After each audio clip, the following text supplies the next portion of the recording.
Oh, we're live. We are live. What's up, guys? Doing some Ironman training. Go to Costco right now to buy some food. Remember, eat healthy, be healthy, sleep well, live well. I can't say that enough. Eat healthy, be healthy, sleep well, live well. I want to talk to you guys about making sure you have the adequate funds to do Ironmans. Now, this is something a lot of people don't want to talk about, but the funding, the money required to get ready for these Ironman, it's substantial because one, you have to train, two, you have to buy the best food, three, you have to pay for the event, right? To sign up for an Ironman costs money. You have to pay for traveling expenses. So what you need to do, somehow you got to get sponsored. You got to run these Ironman events with somebody's logo. You need to get sponsored. It's going to be a lot easier. It's a harder route to take, but it's well worth it to be a sponsored athlete, even if it's a tiny fraction of the overall cost. Aside from that, if you can't get sponsored, there's still totally worth it to do these Ironman events because one, they shut down the city roads. They shut down the roads, and when they shut down the roads, you don't have to worry about cars. You don't have to worry about traffic lights. You get to check out and you get to view these cities. You get to view these cities roaming around on your bike. Take the St. George Ironman that I did. I did the St. George Ironman.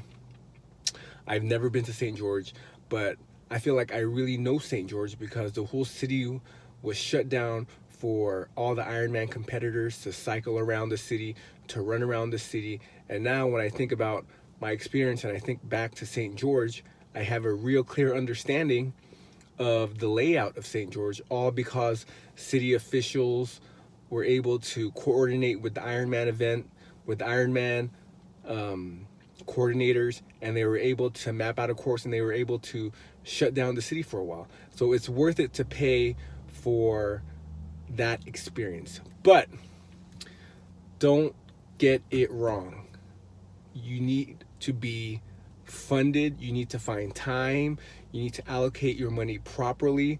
You can't just keep training, right, and not worry about work anymore, right? Don't let the Ironman take over your life. You still have a life outside of these triathletes. I see a bunch of these triathletes, they just give it all to the Ironman events, and then they get burned out because they don't have anything to show for in return when it comes to money except a medal to wear around their neck. That's cool and all.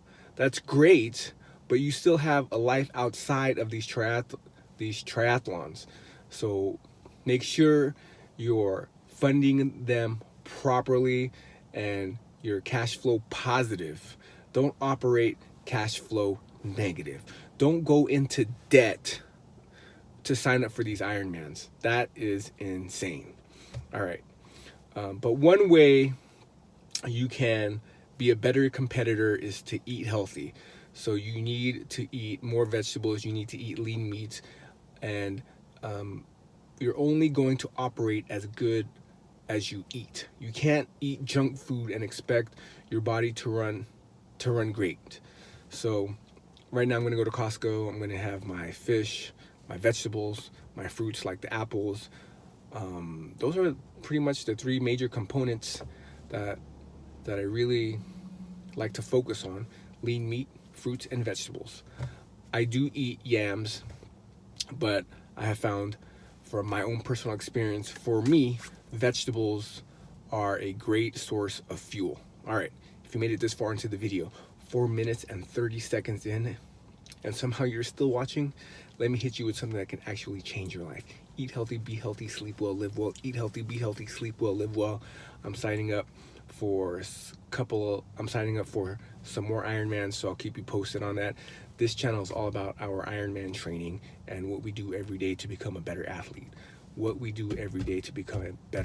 going to hit you with something a quote from Aristotle: "We are what we repeatedly do."